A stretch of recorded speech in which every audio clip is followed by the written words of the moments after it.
मुंबई में वैक्सीन की डोज पहुंचने के बाद आज से सरकारी अस्पतालों में वैक्सीन अभियान फिर से शुरू किया जा रहा है। वैक्सीन लगवाने के लिए वैक्सीनेशन सेंटर पर सुबह से ही लोगों की भारी भीड़ पहुंच गई।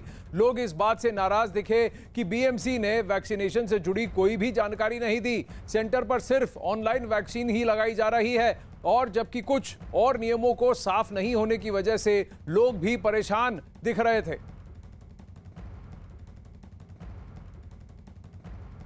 सबसे बड़ी बात यह है कि बीएमसी के पास इन सभी जिन्होंने अपना अपना वैक्सीनेशन शेड्यूल किया है उनकी डिटेल्स है, उनकी जानकारी है। उनके फोन्स पर क्यों उन्हें डिटेल्स नहीं दी गई, क्यों उन्हें इतला नहीं दी गई?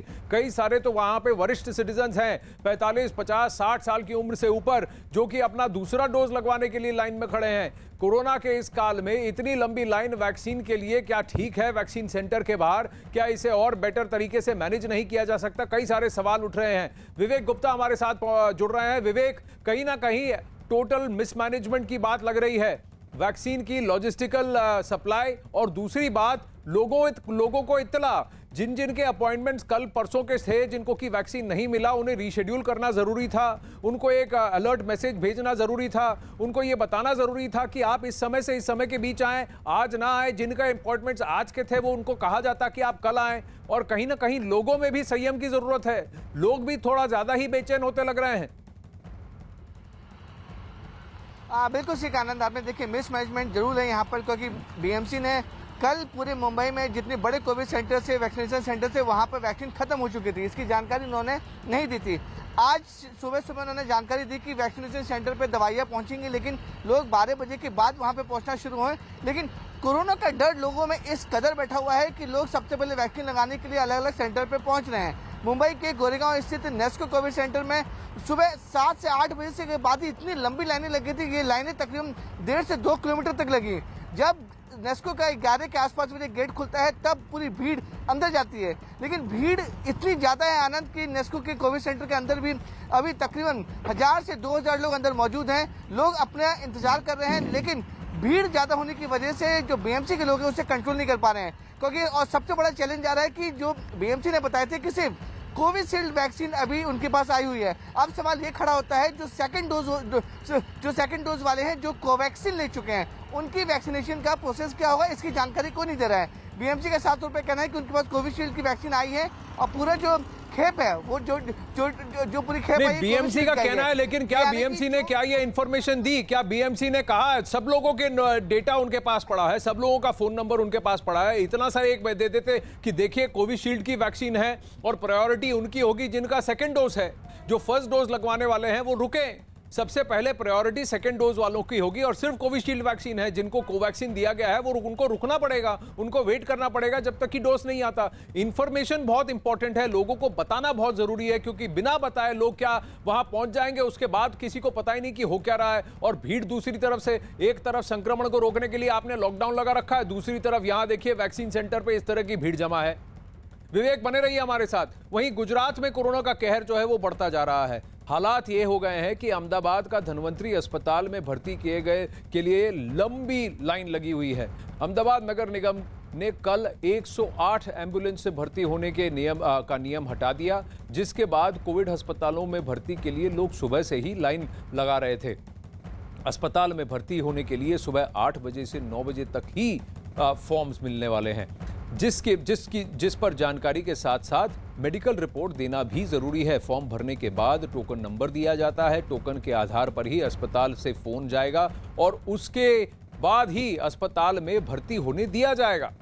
अस्पताल में उन मरीजों को प्राथमिकता दी जाएगी जिनके शरीर में ऑक्सीजन लेवल 92% से नीचे होगा। जनक दवे जुड़ रहे हैं। तो ये जो धन्वंतरी अस्पताल है, स्पेशलिटी अस्पताल था, जिसका कि उद्घाटन और या लॉन्च जो है बस अभी कुछ दिन पहले, 1 हफ्ते पहले हुआ था जनक, और वहां गृह मंत्री अमित शाह भी गए थे, मुख्यमंत्री नितिन रूपाणी भी गए थे। लेकिन सबसे बड़ी बात, आईसीयू बेड्स यहां पर 150 में अवेलेबल हैं, लेकिन यहां पर भी अब इतनी भीड़ लगी हुई है। बिल्कुल, देखिए आनंद, 108 जो अब तक ये था कि 108 के जरिए ही एडमिशन होते थे। कल से ये जिस तरह से गुजरात हाईकोर्ट ने फटकार लगाई सरकार को, और उसके बाद जब 108 की प्रोसेस जब सेंट्रलाइज हटा दी गई, तो जाहिर सी बात है ये होना ही था, क्योंकि अब हर कोई बेड के लिए अपने मरीज के लिए बेड इस तरह चाह रहा है। और अहमदाबाद में ऐसा कोई अभी पोर्टल ऑनलाइन नहीं है जहां पर क्या किन अस्पतालों में कितने बेड की कोई बेड खाली है इसकी कोई जानकारी दे पाए। ऐसे में हर कोई है वो ये चाहता है कि उनका मरीज है वो एडमिट हो जाए और उनको ट्रीटमेंट मिले। और जाहिर सी बात है हर व्यक्ति की यही एक चाह होती है, और इसी के चलते 900 बेड का अस्पताल है तो हर कोई वहां पर एडमिशन लेना चाहता है। और इसी के चलते आज सुबह अगर आप देखें तो सुबह 8 बजते ही लंबी कतारें लगने को लगी। और अभी जो जानकारी आई है कि वहाँ अस्पताल के बाहर बड़ा सा हंगामा भी हुआ है, हर कोई अंदर एडमिशन के लिए चाह रहा था। बेहद विकट स्थिति है आनंद, ये एक शायद प्रशासन ने भी नहीं सोचा होगा कि इस तरीके की अब नौबत आ जाएगी। जो नियम बनाए वो नियम अब लोगों की स्वास्थ्य से ऊपर नहीं हो सकते। हाईकोर्ट भी कह चुकी है जो मरीज आपके यहाँ आपके गेट तक आता है उसको इलाज देना ही होगा, उसको इलाज करना ही होगा। इलाज करने के लिए सुविधा भी चाहिए और ऐसा भी होना चाहिए कि लोग जिनको जरूरत है उनको इलाज मिले। ऐसा ना हो कि लोग जो हैं ये प्रीएम्प्ट करें कि देखिए कल अगर मुझे हो गया, आज मुझे सिम्टम्स हैं, कल मुझे हो गया तो आज ही मैं अपने आप को एडमिट करा लेता हूं। इसकी भी एक प्रक्रिया होने की जरूरत है। एक आपने कंडीशन बनाया कि ऑक्सीजन लेवल अगर आपका 90% की तरफ जा रहा है तो फिर चिंता का विषय है, आपको बेड दिया जाएगा। तो ये सारी बातें भी जरूरी हैं। क्या लोग थोड़ा सा पैनिक पोजीशन में आ रहे हैं, कुछ ज्यादा ही घबरा रहे हैं? क्या लोगों में संयम की जरूरत है? सबसे ज्यादा इंपॉर्टेंट है कि प्रशासन की तरफ से कम्युनिकेशन बहुत क्लियर होना चाहिए। कम्युनिकेशन ऐसा होना चाहिए जो कि रिएक्टिव नहीं हो, जो कि प्रोएक्टिव हो। जनक, और भी खबरें आ रही हैं। जनक, मैं आपसे फिर जुड़ूंगा थोड़ी देर में। केंद्रीय स्वास्थ्य मंत्री डॉक्टर हर्षवर्धन ने बताया है कि भारत के 15 करोड़ से ज्यादा लोगों को वैक्सीन लग चुकी है, जबकि 2 दिन बाद 1 मई से 18 से 44 साल के लोगों को वैक्सीन लगेगी। स्वास्थ्य मंत्री डॉक्टर हर्षवर्धन ने आज दिल्ली के लेडी हार्डिंग अस्पताल में के कोविड सेंटर का दौरा किया और वहां की सुविधाओं को भी देखा। 15 करोड़ से ज़्यादा डोजेज जो हैं वो अपने 45 साल से लोगों के, बड़े लोगों को और उसके साथ साथ अपने हेल्थ वर्कर्स को, अपने फ्रंटलाइन वर्कर्स को उपलब्ध करा दी है। अभी 2 दिन के बाद देश में एक नया फेज वैक्सीनेशन का प्रारंभ होगा, जिस फेज के तहत 18 साल से ऊपर के हमारे नौजवान भाई बहन दोस्त, उनका भी वैक्सीनेशन शुरू होगा। हमारा जो कोविन प्लेटफॉर्म है शायद दुनिया का सबसे ज़्यादा बड़ा, सबसे ज़्यादा सफल, सबसे ज़्यादा डिजिटली टेक्नोलॉजिकली साउंड प्लेटफॉर्म, जिसके ऊपर एकदम सीमलेस तरीके से 15 करोड़ से ज़्यादा लोगों का वैक्सीनेशन, उनका रजिस्ट्रेशन हुआ। कल 3 घंटे के अंदर अंदर कोविन प्लेटफॉर्म को स्टार्ट करने के बाद मैंने देखा कि 88 लाख उसके ऊपर हमारे नौजवान अपने आप को वैक्सीनेशन के लिए बुक कर चुके थे। दीपक रावत हमारे साथ जुड़ रहे हैं। दीपक, अब ये संख्या बढ़कर 1.25 करोड़ हो चुकी है, 1.25 करोड़ तक पहुंच चुकी है रजिस्ट्रेशन की जो डिमांड है, और लोग जाकर रजिस्टर करा रहे हैं। लेकिन सबसे बड़ी बात है कि अब कोरोना के लिए प्रशासन की तरफ से, स्टेट्स की तरफ से सबको एक बात बताने की जरूरत है, वैक्सीन कब कहां पे मिलेगी, और ये रजिस्ट्रेशन क्या जियो लोकेशन की तरह से हो रहा है? क्या लोगों का जब डेटा लिया जा रहा है तो क्या उनके लोकेशन की भी गणना हो रही है, उसको भी क्या आंका जा रहा है, और कौन से रीजन्स में सबसे पहले वैक्सीनेशन उपलब्ध कराई जाएगी? क्या इस पर कोई प्लानिंग हो रही है? देखिए आनंद, जहां तक दिल्ली की बात करें, वैक्सीनेशन की बात करें, तो दिल्ली के स्वास्थ्य मंत्री ने अभी थोड़ी देर पहले एक मीडिया बाइट दी है जिसमें उन्होंने ये साफ तौर पर कहा है कि दिल्ली में अभी तक जो वैक्सीन की खेप पहुंचनी चाहिए वो नहीं पहुंची है। यानी कि अब सिर्फ 1 दिन बाकी रह गया है और 1 दिन पहले तक अभी तक दिल्ली में वैक्सीन की खेप नहीं पहुंची है उनके अनुसार। तो उनका ये कहना है कि हमने तो तैयारी पूरी कर रखी है, हमने कई लोगों के रजिस्ट्रेशन भी करवा लिए हैं, लेकिन वैक्सीन लगेगी कैसे जब वैक्सीन मिलेगी नहीं। तो साफ तौर पर दिल्ली के स्वास्थ्य मंत्री सत्येंद्र जैन ने कह दिया है कि अब तक वैक्सीन नहीं आई है। हालांकि 4 बजे दिल्ली के मुख्यमंत्री अरविंद केजरीवाल, जिसमें स्वास्थ्य मंत्री सत्येंद्र जैन भी शामिल होंगे, ये मीटिंग करेंगे वैक्सीनेशन के ऊपर कि किस तरीके से प्रोग्राम चलाया जाना है। लेकिन एक बड़ी बात है कि अभी तक वैक्सीन नहीं मिली है, तो आखिर कब वैक्सीन आएगी और किस तरीके से सरकार आगे का प्रोग्राम जो है वो चलाएगी। तो साफ तौर पर दिल्ली सरकार बार बार ये कहती रही है कि उन्हें जो जितनी खेप मिलनी चाहिए वो खेप नहीं, वैक्सीन की खेप, उनकी वैक्सीन की खेप का अनुमान दीपक वो दिल्ली में कोविन के रजिस्ट्रेशन को लेकर कर रहे हैं कि नहीं? दिल्ली सरकार के अपने अलग रजिस्ट्रेशन करा रही है, तो फिर कोविन.gov पे क्यों कोई दिल्ली का निवासी अपने आप को रजिस्टर कर रहा है? कहीं ना कहीं एक कोऑर्डिनेशन होना चाहिए कि दिल्ली से कितने लोगों ने कोविन.gov.in पर अभी तक रजिस्टर किया है, क्योंकि जिन्होंने पिछले 24 घंटों में रजिस्टर किया है उनकी बुकिंग 1 मई की होगी। और अगर ऐसा है तो 1 मई को, क्योंकि जब तक आपने कोविन में रजिस्टर नहीं किया आपको तो इंजेक्शन नहीं दिया जाएगा 18 से 44 साल के बीच में। तो क्या दिल्ली सरकार के पास केंद्र की तरफ से ये डेटा नहीं गया है कि 1 मई को दिल्ली में आपको इतनी खेप चाहिए होगी? डे बाय डे आपको आपकी खेप की तैयारी करनी है ना।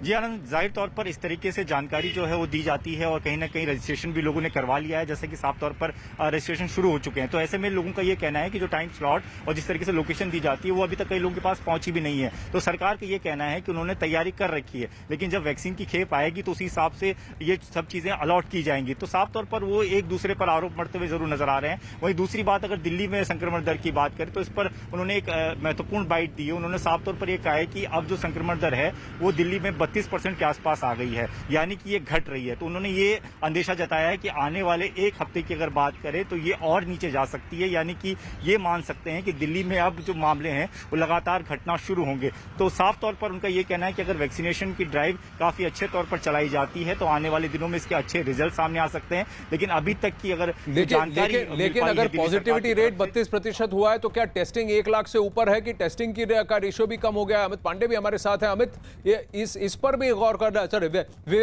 विवेक गुप्ता हमारे साथ मुंबई से हैं। लेकिन दीपक, मैं सबसे पहले वापस आपसे यही जानना चाहूं, क्या दिल्ली सरकार टेस्टिंग कर रही है और इसका जो वैक्सीनेशन का जो डोसेस का जो एक प्लानिंग का तरीका अब तो उल्टा होगा कि रजिस्ट्रेशन दिल्ली में कितने लोगों ने कोविन.gov.in पर किया है, पहले दिन आप कितने अपने वैक्सीन सेंटर्स पे कितने डोसेस कर सकते हैं? तो पहले दिन अगर मान लीजिए दिल्ली में से 10 लाख लोगों ने ऑलरेडी रजिस्टर किया है तो उन 10 लाख लोगों को डोज दिलाने के लिए आपको कितने दिन लगेंगे और उस बेसिस पर आपको कितने डोसेस की जरूरत है?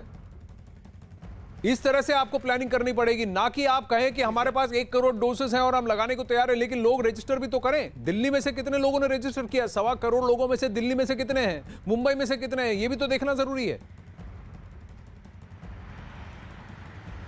जी, जाहिर तौर पर रजिस्ट्रेशन की प्रक्रिया जैसी शुरू हुई है, लोगों ने रजिस्ट्रेशन कराना शुरू भी कर लिया है। लोग इंतजार भी कर रहे हैं कि अब उनको जल्द से जल्द वैक्सीन लग भी जाएगी। लेकिन सरकार का ये कहना है कि जिस तरीके की तैयारियां की जानी चाहिए उस तरीके की तैयारियां उन्होंने भले ही कर रखी है, लेकिन जितनी डोज वो कह रहे हैं उनके मिलनी चाहिए पर्याप्त मात्रा में, वो डोज अभी तक नहीं आई है। तो साफ तौर पर दिल्ली सरकार ये कहना चाह रही है कि अगर आज शाम या कल तक ये डोजेज नहीं पहुंचती है तो शायद वो जो जितनी पर्याप्त मात्रा में हर सेंटर तक, जो सेंटर तय किए गए हैं, जितने रजिस्ट्रेशन हुए हैं, उस रजिस्ट्रेशन के हिसाब से शायद उतनी डोजेज पहले दिन ना मिल पाए या दूसरे दिन ना मिल पाए। तो कोशिश यही है, दिल्ली सरकार की तरफ से ये कहा जा रहा है कि तमाम मीटिंग्स के चलते ये कहीं ना कहीं निर्धारित कर लिया जाए कि जितनी डोजेज जिस हिसाब से उनके पास पड़ी हुई हैं या फिर आज या कल में पहुंच जाएंगी, उस हिसाब से अलग अलग सेंटर में उसको एलोकेट किया जाए, वहां लेकिन सेंटर में एलोकेशन जो है, वॉक इन रजिस्ट्रेशन जो है 1 मई से, सबसे बड़ी बात यह है, मैं दर्शकों को भी ये बताना चाहूंगा कि 1 मई से वॉक इन रजिस्ट्रेशन नहीं होंगी, 1 मई से वॉक इन वैक्सीनेशन नहीं होंगी। 1 मई से आपको कोविन.gov.in पे अपने आप को रजिस्टर करना होगा। अपने आप को वहां पर जब तक आप रजिस्टर नहीं करेंगे, आप किसी भी सेंटर में जाकर आप वैक्सीन नहीं ले सकते। तो सबसे बड़ी बात यह है कि इसको समझने की जरूरत है कि हर रोज आप कितने डोजेस लगा सकते हैं दिल्ली में, मुंबई में, अपने वैक्सीन सेंटर्स में। तो उस तरह से कितने लोगों ने रजिस्टर किया है तो कितने लोग वहां पर आएंगे, इस तरह से अपॉइंटमेंट की शेड्यूलिंग होगी, इसी तरह से डोसेजेस की खेप जो है उसकी भी तैयारी होगी। आपको प्लानिंग लॉजिस्टिक्स ऐसे करनी है। अब मुंबई में लगातार बढ़ रहे कोरोना के कहर के बीच मुंबई पुलिस ने अपने जवानों को खतरे से बचाने के लिए कुछ खास कदम उठाए हैं। मुंबई पुलिस में काम करने वाले 50 साल से ज्यादा की उम्र के पुलिस कर्मियों को हफ्ते में 2 दिन की छुट्टी दी जाएगी। साथ ही जिन कर्मचारियों को गंभीर बीमारी है उन्हें भी हफ्ते में 2 दिन की छुट्टी दी जाएगी। मुंबई पुलिस के मुताबिक सिपाही से लेकर एएसआई रैंक के कर्मचारियों के लिए यह फैसला लिया गया है। साथ ही पुलिस थाने में जिन कर्मचारियों का घर 1 घंटे की दूरी पर है उन्हें थाने के नजदीक आवास मुहैया करवाया जाएगा, जिसकी जिम्मेदारी थाना इंचार्ज की होगी। मुंबई पुलिस के मुताबिक यह फैसला कर्मचारियों की सुरक्षा का ध्यान रखते हुए किया गया है। विवेक गुप्ता हमारे साथ है। अब विवेक गुप्ता, इस पर भी क्या सोच ठीक ठाक है? क्योंकि अगर थाना इंचार्ज को जिम्मेदारी दी गई है कि उनके आवास का प्रबंध करें, तो थाना इंचार्ज कहां से करेंगे? उसके लिए फंड्स कहां से आएंगे? कौन उसे मुहैया कराएगा? और जिन लोगों की 50 वर्ष से ऊपर की आयु है मुंबई पुलिस में, तो उन सबके तो 2 डोसेज लग जाने चाहिए थे अब तक। क्या अब तक नहीं लगे हैं उनको 2 डोसेज? बिल्कुल ठीक आनंद, आपने देखिए 50 साल के जो ऊपर के जो लोग हैं उन पर सबसे बड़ा चैलेंज होता है कि उनको जो 2 दिन की छुट्टी दी जा रही है। छुट्टी क्यों दी जा रही है, मैं आपको सीधे तस्वीरें दिखाना चाहूँगा। देखिए, मुंबई पुलिस इस समय 24 घंटे जो है वो ड्यूटी पे रहती है। जो अनवांटेड गाड़ियाँ होती हैं या फिर जो बेवजह सड़कों में बाहर निकले होते हैं उनके ऊपर कार्रवाई करती है। बाकायदा सबको चेकिंग की जाती है। और देखिए, जिस तरीके से ये चेकिंग अभियान चल रहा है वो इसलिए चल रहा है क्योंकि मुंबई में इस समय ब्रेक द चेन के तहत जो स्ट्रिक्ट गाइडलाइन बनाई गई है, कोई भी बेवजह होकर बाहर नहीं निकल सकता है। यही वजह है कि मुंबई पुलिस की जो तकरीबन 55,000 पुलिस कर्मियों की फोर्स है, उनमें से कई लोग जो ऐसे हैं जो 50 से 55 साल के ऊपर के हैं, उन्हें कोरोना का सबसे बड़ा खतरा रहता है। हालांकि पुलिस लेकिन विवेक मुंबई पुलिस के आप हर रोज अफसर और जो वहां पर लोग खड़े हैं बाहर, जो धूप में खड़े हैं, जो अपनी ड्यूटी कर रहे हैं, उनसे आप ये तो पूछिए क्या उनको 2 वैक्सीन डोज लगी है कि नहीं? क्योंकि जनवरी से अब तक उन दोनों को, मुंबई पुलिस के हर कर्मचारी को 2 डोजेज लग जाने चाहिए थे। हेल्थ केयर और फ्रंटलाइन वर्कर्स में उनकी संख्या उनकी गणना होती है, तो क्या उनको अब तक 2 डोजेज नहीं लगे हैं? देखिए आनंद, इस पूरे मामले में जो मुंबई पुलिस के अधिकारी है उन्होंने दावा किया है कि मैक्सिमम लोगों को, जो फ्रंटलाइन वर्कर है, जो मुंबई पुलिस है, जो सड़कों पे काम कर रहे हैं, उन सभी को 2 डोजेज लग चुकी हैं। इनमें से कुछ ऐसे ऑफिसर्स हैं जो अभी भी इंतजार कर रहे हैं कि उनकी डोजेज लगे ही नहीं। सर, ये बताइए कि आप लोग को, जो आप सीनियर सिटीजन है, कि आप पुलिस में जो ड्यूटी कर रहे हैं लगातार, 2 डोजेज लग चुके हैं आप लोग को? Yes sir. कौन सी लगी है? वैक्सीन का डोज। वैक्सीन की आप लोग को 2 डोजेज लगी है? 2 डोज है। 45 दिन के बाद 1 डोज और फिर 45 दिन के बाद दूसरा डोज।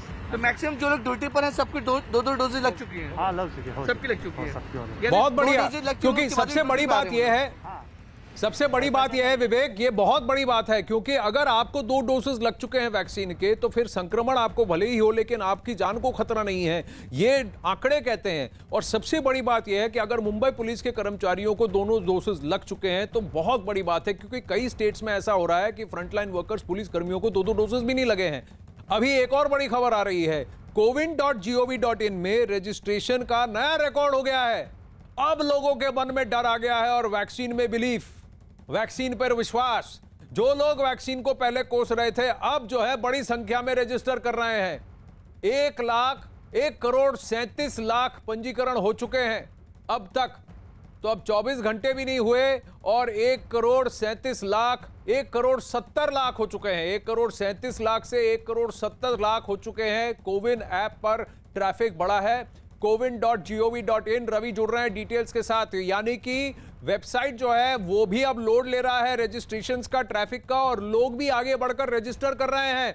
एक दिन के अंदर करीब 2 करोड़ का आंकड़ा पहुंच जाएगा आज शाम को 4 बजे तक, अगर इस पेस पर रजिस्ट्रेशन हो रहे हैं तो। रवि, आनंद बिल्कुल सही कहा, और 2 करोड़ नहीं है, 2 करोड़ से ज्यादा ये आंकड़ा पहुंचने वाला है, क्योंकि अगर हम देखें तो 1 करोड़ 70 लाख लोगों ने अब तक रजिस्ट्रेशन कराया। लेकिन इसमें गौर करने वाली बात यह है कि कल शाम को 4 बजे से रजिस्ट्रेशन की जो प्रक्रिया है वो शुरू हुई थी, और एक दिन में ही 1 करोड़ 37 लाख लोगों ने, यानी एक दिन पहले ही 1 करोड़ 37 लाख लोगों ने रजिस्ट्रेशन कराया था। और आज 29 अप्रैल को लगभग 34 लाख लोगों का रजिस्ट्रेशन हुआ है दोपहर के 11 बजे तक। तो अब लगातार, क्योंकि देर शाम तक, तो यानी आज शाम को, यानी 4 बजे तक, 24 घंटे का अगर समय गिने, कल शाम को 4 बजे से आज शाम को 4 बजे तक, आप कह रहे हैं 2 करोड़ का आंकड़ा पार हो जाएगा। बहुत बढ़िया इंडिया, शाबाश, बहुत बढ़िया। लेकिन सबसे बड़ी बात रवि, क्या cowin.gov.in पर जब ये डिटेल्स लिए जा रहे हैं, जो उनकी फोटो आइडेंटिटी, लोकेशन, साल, एड्रेस, सब कुछ उनका पता किया जा रहा है, तो क्या इसको बैक एंड पे जियो लोकेशन डिस्ट्रीब्यूशन हो रहा है कि कौन से स्टेट में, कौन सी डिस्ट्रिक्ट से, कहां से लोग रजिस्टर कर रहे हैं, और उसी के अनुसार क्या वैक्सीन के खेप की प्लानिंग भी होगी? बिल्कुल बिल्कुल, उन सब चीजों को लेकर सरकार के पास मैकेनिज्म है, और जो लोग रजिस्ट्रेशन करवा रहे हैं राज्य सरकार, केंद्र सरकार से, या फिर जो मैन्युफैक्चरर कंपनियां हैं उनसे, वो उस हिसाब से डिमांड करेंगे कि उस राज्य में उतनी वैक्सीन की डोज और इतने लोगों को लगाया जाना है। तो राज्य सरकार डिमांड उसी हिसाब से करेंगी और उसी हिसाब से उनका डिस्ट्रीब्यूशन किया जाएगा, और ये सब कोविन ऐप के जरिए पता लग सकेगा। तो आप ये कह रहे हैं कि आज शाम तक अगर 4 बजे तक की समीक्षा होती है, 2 करोड़ डोसेस की प्लानिंग करनी पड़ेगी सरकार को। सरकार के पास फिलहाल 1.5 करोड़ डोसेस हैं जो वो दे चुकी है स्टेट्स को, लेकिन उन्हें कम से कम 50-60 लाख डोसेस और चाहिए, क्योंकि ये 2 करोड़ डोसेस जो हैं, ये जो 2 करोड़ रजिस्ट्रेशन 24 घंटे में हुए हैं, इन्हें पहले 4-5 दिन में तो खत्म करना होगा। आनंद, इसमें जो रजिस्ट्रेशन है वो उसमें वो लोग भी शामिल हैं जो 45 के नीचे हैं, और 45 के नीचे वालों को 1 मई से उनको वैक्सीन लगनी शुरू होगी। तो अभी 1 मई से अभी बहुत ज्यादा राज्यों के पास भी ज्यादा क्लियरिटी नहीं है। दिल्ली सरकार की तरफ से अभी कहा गया है कि कंपनियों से अभी बात नहीं हो पाई है, और अभी हमारे पास वैक्सीन उपलब्ध नहीं है। सिंपल सी बात है रवि, अगर इन रजिस्ट्रेशंस को जियो लोकेशन के हिसाब से और उनके आधार पे जो उनका एड्रेस है, या फिर उनकी फोटो आइडेंटिटी और उनका जो एड्रेस जो वो डिक्लेयर कर रहे हैं, उसके आधार पर स्टेट्स को ये डेटा दिया जाए, तो स्टेट्स के पास रियल टाइम इन 2 करोड़ रजिस्ट्रेशंस का सीधा डेटा आ जाएगा कि कौन से स्टेट से कितने, और कौन से स्टेट में, कौन से शहर में, कौन से जिले में, कौन से एरिया से कितने लोगों ने रजिस्टर किया, और इतनी डोसेस और इतनी वैक्सीन की खेप पहले 4-5 दिनों के लिए हमें चाहिए। क्योंकि 2 करोड़ डोसेस को एडमिनिस्टर करने के लिए अगर आप 50 लाख डोसेस पर डे के एवरेज से भी, नेशनल एवरेज, रिकॉर्ड एवरेज से भी काम करें, वैक्सीनेशन करें, तो भी 4 दिन लगेगा 2 करोड़ डोसेस को, 2 करोड़ रजिस्ट्रेशंस को पूरा करने के लिए, क्योंकि ये फर्स्ट इन फर्स्ट सर्व है। तो इस लेवल से क्या प्लानिंग हुई है, ये सबसे बड़ी बात है देखने के लिए। बैक एंड की ये जो प्लानिंग है लॉजिस्टिक्स की, ये बहुत क्रिटिकल हो जाती है। रजिस्ट्रेशंस तो लोग कर रहे हैं, और भारत करिए, भर के करिए रजिस्ट्रेशन, पर जब तक आपका नंबर जब आएगा शायद हफ्ता 10 दिन लग जाए, लेकिन देर आए दुरुस्त आए, जब नंबर आए जाए टीका लगाएं, यही मैं कहूंगा आपको। अखाड़ा में लेंगे एक छोटा सा ब्रेक, बने रहिए हमारे साथ।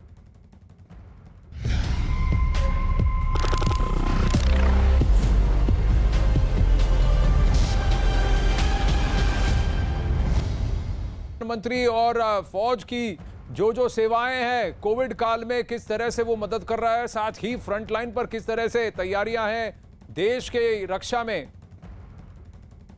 सब पर बातचीत हुई है। आर्मी चीफ MM नरवाने जो हैं, उनकी मुलाकात हुई है प्रधानमंत्री नरेंद्र मोदी से, जहां पर उन्होंने पूरी तरह से उन्हें डीब्रीफ किया, सारी जानकारी दी, काम की जानकारी भी दी है, किस तरह से फौज तैनात है, फौज काम कर रही है, सिविलियन पॉपुलेशन के साथ मिलकर लोगों की मदद कर रही है कि कोरोना से इस युद्ध में हम जीते और कोरोना हारे। ये तस्वीरें आई हैं प्रधानमंत्री नरेंद्र मोदी की मुलाकात आर्मी चीफ MM नरवाने से। कोरोना के काम पर उन्होंने समीक्षा की है। आर्मी चीफ ने काम की जानकारी दी प्रधानमंत्री नरेंद्र मोदी को, अपडेट किया पूरी तरह से। सेना प्रमुख से मिले हैं प्रधानमंत्री नरेंद्र मोदी। अमिताभ सिन्हा जी जुड़ रहे हैं। अमिताभ नमस्ते। तो प्रधानमंत्री ने पूरी तरह से समीक्षा ली है, जानकारी ली है आर्मी चीफ से। बिल्कुल, पिछले 3 दिनों में जिस तरह से पूरी सेना को प्रधानमंत्री ने अपील करके काम पर लगाया है, तीनों सेना प्रमुखों ने, पहले आर्मी एयरफोर्स के चीफ ने, उसके पहले आपको याद होगा नेवल चीफ ने, और अब आर्मी चीफ ने लगातार प्रधानमंत्री को ब्रीफ किया है। और 3 बिंदुओं पर आनंद सीधे जनरल नरवणे ने ब्रीफ किया है।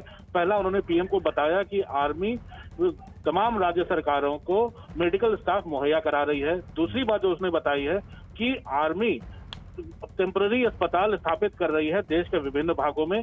तीसरी जो सबसे अहम बात उन्होंने बताई है कि आर्मी के जो अस्पताल हैं वो सिविलियंस के लिए भी खोले जा रहे हैं। सिटीजन्स जो है, आम आदमी, वो अप्रोच कर सकता है अपने आसपास के आर्मी अस्पतालों में। और सबसे अहम बात जो अंत में उन्होंने कही है, वो कहा है कि जो ऑक्सीजन इंपोर्ट हो रहा है, ऑक्सीजन टैंकर और व्हीकल्स, इनको चलाने के लिए स्किल मैन पावर की जो जरूरत है वो भी आर्मी देगी। तो इन 3-4 बिंदुओं पर चर्चा हुई है प्रधानमंत्री के साथ, और प्रधानमंत्री ने बार बार यही अपील की है, जो एक्स सैनिक हैं, जो पूर्व सैनिक हैं, उनकी सेवाओं का इस्तेमाल करने के लिए सरकार, तमाम राज्य सरकारें भी आगे आए। तो मुझे लगता है इस पर भी काम अब शुरू हो जाएगा। अमिताभ, धन्यवाद आपके अपडेट के लिए।